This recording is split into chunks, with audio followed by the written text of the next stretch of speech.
New York, le Bronx, 167e rue, un samedi de printemps.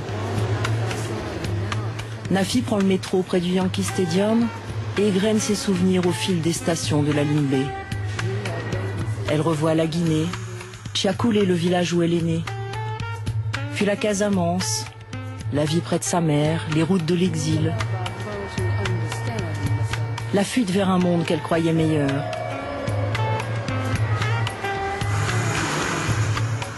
Et la voilà à Manhattan, où elle va se construire pas à pas son fragment de rêve américain.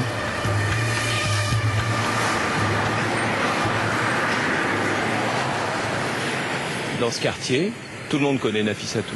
Pourquoi elle est allée en Amérique? D'après les informations que nous avons reçues de sa famille, c'est qu'elle avait une sœur qui s'appelle Hassanatou, qui l'a amenée en Amérique parce qu'elle venait de perdre non seulement son mari, mais également un de ses enfants.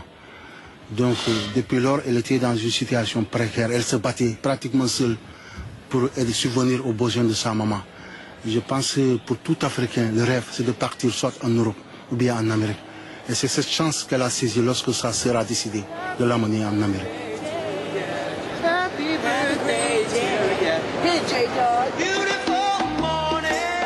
Ce 14 mai, elle descend à Times Square, le point de rencontre des touristes du monde entier. Un triangle de néon au coin de la 42e et Broadway, où les policemen ressemblent plus à des acteurs de feuilleton qu'à des lignées de l'anti-gang. Maintenant, elle est presque américaine. Elle a sa green card, son boulot de femme de chambre. Elle remonte quelques blocs et arrive au Sofitel, prend son service à l'heure. 3 ans qu'elle travaille ici. Ce matin, elle est chargée du ménage dans les suites. Quand elle arrive vers midi, elle trouve la porte de la 2806 entrouverte. Elle croise un garçon d'étage qui sort avec les restes d'un plateau repas. Elle rentre et signale sa présence, mais personne ne répond.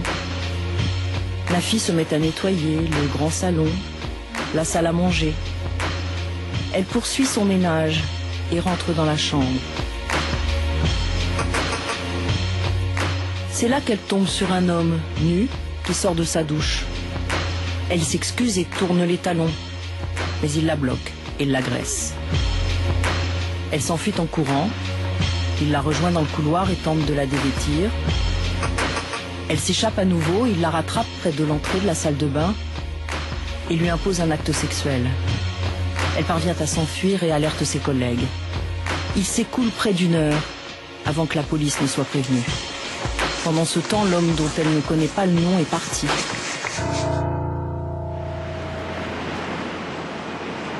Nafi est conduite dans le commissariat de Harlem, spécialisé dans les enquêtes sur les crimes sexuels.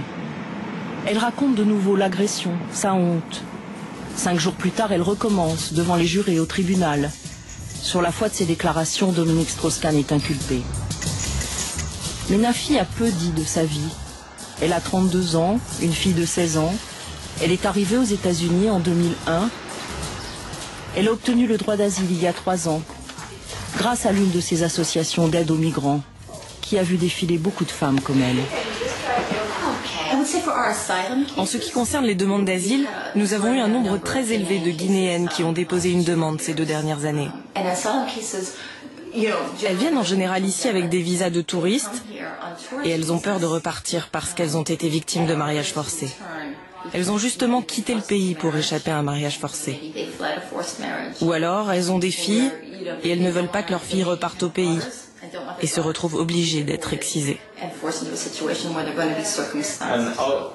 Et comment une femme qui a été violée est considérée par sa famille, son entourage? Les femmes sont stigmatisées, mises à l'écart quand elles ont été violées. Nous avons ici plusieurs clientes qui ont été expulsées de chez elles par leur mari parce qu'elles avaient été violées par des soldats, vous voyez? Vraiment des victimes qui ont été violentées avec le canon du fusil sur la tempe. Et dans ces cas-là, elles ont été chassées par leurs parents et leurs maris.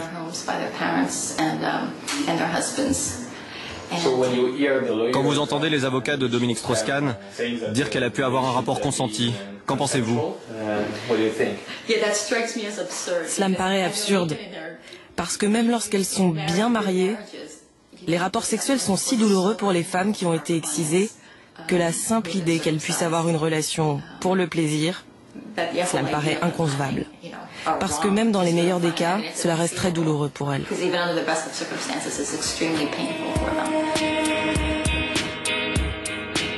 Parmi les rares informations qui ont filtré sur Nafissatou Diallo, une adresse est sortie, sans doute pas par hasard.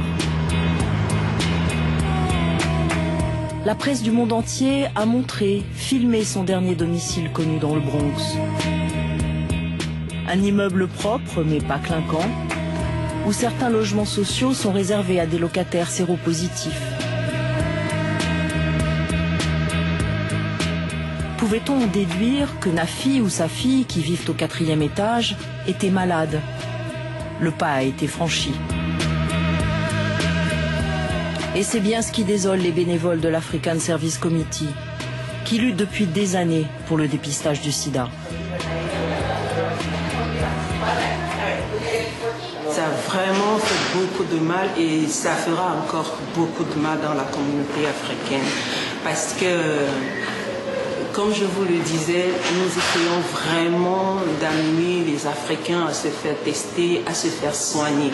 Et c'est vraiment un travail de longue haleine parce que nous essayons de leur dire, écoutez, si vous êtes séropositif, c'est peut-être une chance pour vous, on va vous aider, vous avez une assurance, vous êtes soigné et personne n'est au courant de votre statut et vous n'êtes pas malade, vous n'allez pas mourir, vous allez avoir une famille, vous allez avoir des enfants. Et subitement, vous n'avez plus cette confidentialité, vous n'avez plus ça, vous n'avez plus ce réconfort, vous avez tout perdu. Je me souviens des gens ont dit, si j'étais, moi, en tant que femme séropositive, je ne serais pas plainte. Ça veut dire que quand on est séropositif et qu'on subit un coup, on n'a pas le droit de se plaindre. Théodora et les autres ont écrit une lettre à Nafi pour lui dire « Prends courage, toutes les femmes sont avec toi.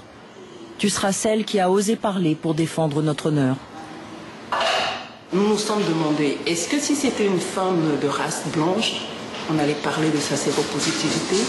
Je suis très certaine, nous sommes vraiment certaines que les médias auraient accouru pour dire vraiment cette femme, elle a subi un choc moral, il faut que sa famille vienne, comment voir les psys, tout et tout. Mais parce que c'est une femme africaine noire, personne ne tient compte de ça. On parle plus de son état, de sa santé. Mais ce n'est pas de sa santé qu'il s'agit. Il s'agit d'une femme qui a eu un traumatisme. Disons qu'elle s'est fait peut-être violer. Mais voyez un peu le traumatisme si elle s'est fait violer. Mais on voit simplement, on parle de la sérum. Parlez-nous un peu de cette femme. Quel est son état émotionnel? Elle est dans quel état là maintenant? Depuis le 14 mai, Nafissatou Diallo n'est plus qu'un fantôme dans les rues de New York. Elle vit cachée, protégée par la police à chacun de ses déplacements. La victime du Sofitel est un témoin qu'on estime aussi menacé que ceux qui dénoncent la mafia. Ses proches américains sont réduits au silence, alors c'est bien loin de Manhattan, en Afrique, qu'il a fallu aller chercher les témoignages de ceux qui l'ont connu. Notre confrère Dominique Derda a pris la route qui traverse la Casamance du nord au sud en direction de Ziguinchor. C'est là que Nafissatou a vécu quand elle avait 13 ans, avant de retourner dans son village en Guinée, où elle s'est mariée très jeune et a eu 2 enfants. Papo Mané, le journaliste local, a bien connu la jeune fille, qui vivait dans le quartier de Soukoupapay, comme lui. On a l'impression, quand on parle avec les gens, que ceux qui la connaissent ont d'elle une image de fille extrêmement sérieuse. Oui, puisqu'elle a grandi dans une famille vraiment sérieuse également, une famille qui a reçu une éducation religieuse. C'est la raison pour laquelle tous ceux qui l'ont connue dans le temps ont été surpris d'entendre que Nafissatou est impliquée dans une histoire de sexe. Alors c'est l'inquiétude qui a été le sentiment le mieux partagé par le quartier, par ceux qui l'avaient connue dans le temps. Et tout le monde croit ce qu'elle dit? Tout le monde croit ce qu'elle dit, puisqu'elle avait justement des préjugés favorables dans le coin. Alors si elle, en tout cas, accuse quelqu'un de l'avoir violée ou bien de vouloir la violer, les gens ne pouvaient que la croire, puisqu'elle n'avait pas l'habitude véritablement de mentir. Elle n'avait pas l'habitude de créer des histoires. Elle était de commerce facile, plus ou moins timide. mais sans histoire dans le quartier. Si bien que quand les gens ont appris cette histoire, sans chercher à comprendre, ils ont cru aux paroles de Nafissatou Diallo. Les gens pensent que c'est pas quelqu'un qu'on aurait pu manipuler. Oui, enfin, je ne peux pas le dire, puisque quand elle était là, quand je la connaissais, elle était jeune, elle était très jeune. Je ne sais pas qu'est-ce qui peut, peut-être que les choses peuvent changer dans le temps, je ne sais pas. Mais je sais qu'elle a reçu une bonne éducation. Je sais également que c'est une fille qui avait véritablement, sa vie était tournée vers le respect des préceptes de l'islam. Elle a été éduquée dans cela. Aujourd'hui, pour voir la maman, il est extrêmement difficile. Je ne suis même pas sûr qu'elle est consciente de l'ampleur justement de l'histoire dans laquelle sa fille est impliquée. Nafissatou, c'est moi qui l'ai mise au monde, c'est moi qui l'ai éduquée.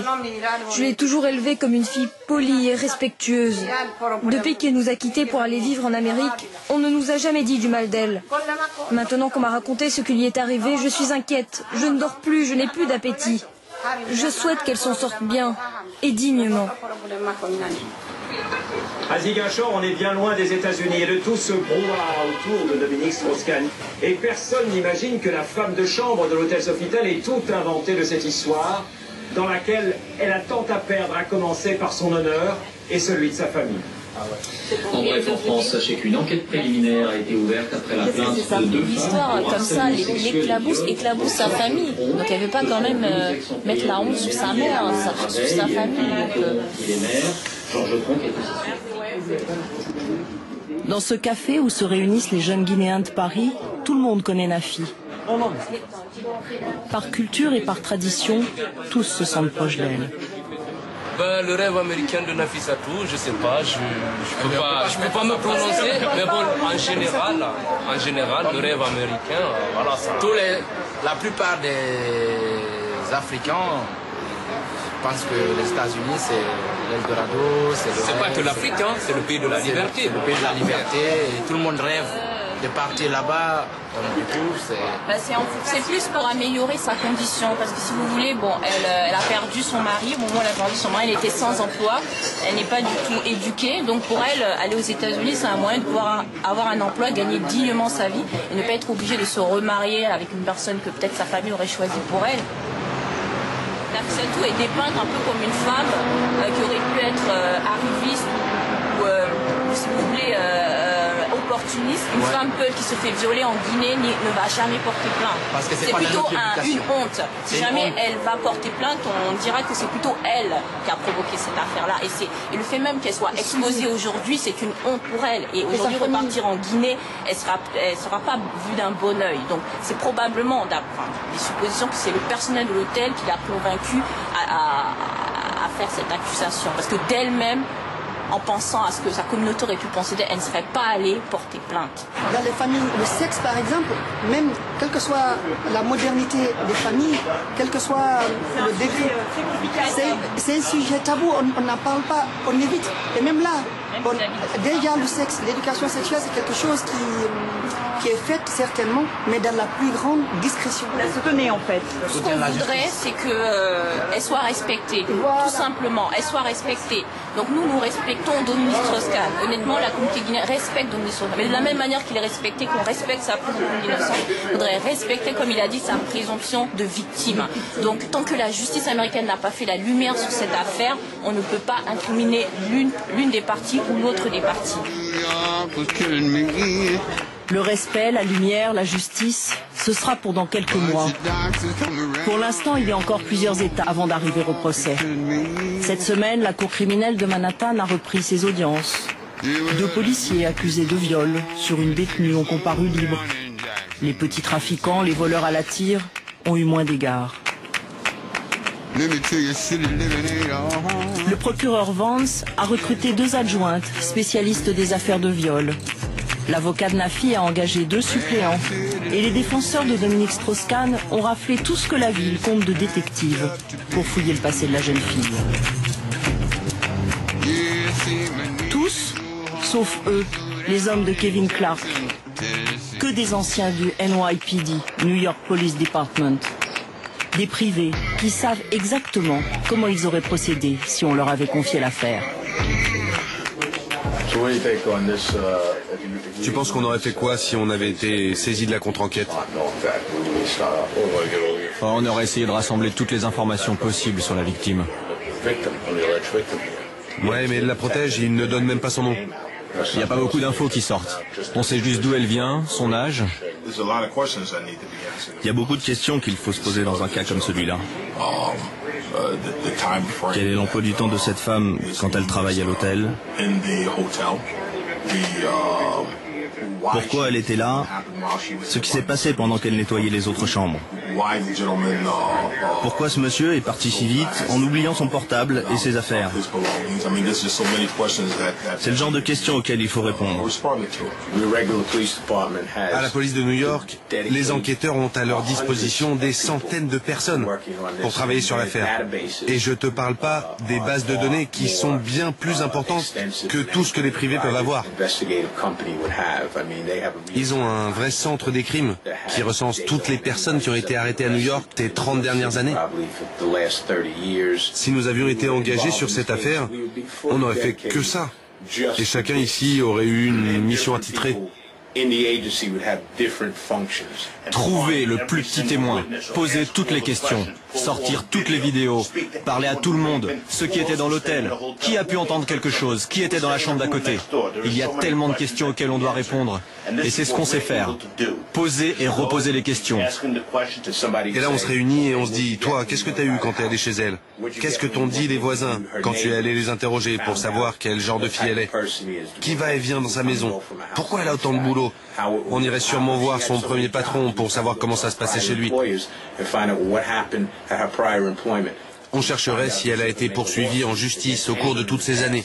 Et on irait voir les plaignants pour voir ce qu'ils lui reprochaient. La première chose qu'on veut savoir, c'est à qui elle a parlé juste après les faits, dans cet hôtel. On mettrait le paquet pour les retrouver parce qu'ils n'ont peut-être pas tout dit. C'est un grand puzzle. Et on va s'occuper de toutes les pièces qui n'intéressent personne pour l'instant. Et remplir les espaces vides pour savoir quel était le caractère de cette femme, qui elle était dans la vie privée, qui elle était au travail.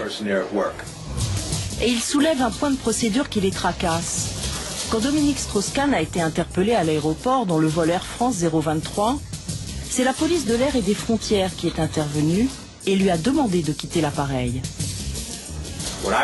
Ce que je veux savoir, c'est à quel moment les enquêteurs de la brigade qui est spécialisée dans les crimes sexuels ont pris les commandes. À quel moment ils ont interrogé les deux, la victime et bien sûr le suspect, M. Strauss-Kahn. D'après ce que je comprends, il a été arrêté par la police de l'air. A-t-il été retenu ou arrêté? Parce que si je vous interpelle, je suis obligé de vous dire, vous n'êtes pas obligé de me suivre, vous avez le droit de partir. Si la défense ne change pas de stratégie, si Dominique Strauss-Kahn ne décide pas soudain de plaider coupable et de négocier, ND se retrouvera face à DSK. On leur demandera alors de jurer sur la Bible, de dire toute la vérité, et ils devront répondre à une batterie de questions posées sur ce ton. N'est-il pas vrai que vous avez deux compagnons? N'est-il pas vrai que vous aimez sortir? Tu sais, quand ils commencent à te balancer tous les « n'est-il pas vrai ?» N'est-il pas vrai que ce jour-là, vous avez une violente altercation avec un tel ou un tel? Ils ont intérêt à être prêts pour ça. Parce que c'est ça que ces détectives privés vont aller chercher dans leur vie pour définir le caractère de cette personne, pour le produire devant le jury, et montrer là, devant elle, qu'elle n'est peut-être pas aussi gentille qu'elle veut bien le dire. Donc ça va être dur pour la victime, c'est ça? Pour les deux. Le plus dur, ça sera pour M. Kahn. Parce que dans le cas présent, il est coupable et il doit prouver qu'il est innocent. En milieu de semaine, les avocats de Dominique Strauss-Kahn ont adressé une lettre au procureur Vance. Agacés de retrouver dans la presse des pièces du dossier, ils ont menacé de produire des éléments qui pourraient porter atteinte à la crédibilité de la plaignante.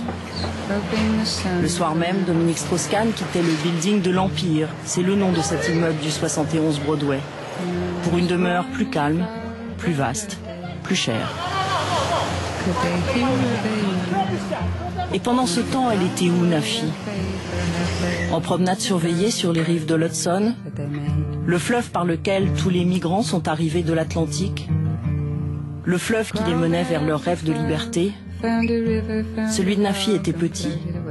Pardonnez-la, c'était un rêve de femme de chambre. Forgive me, I am only a maid. Forgive me.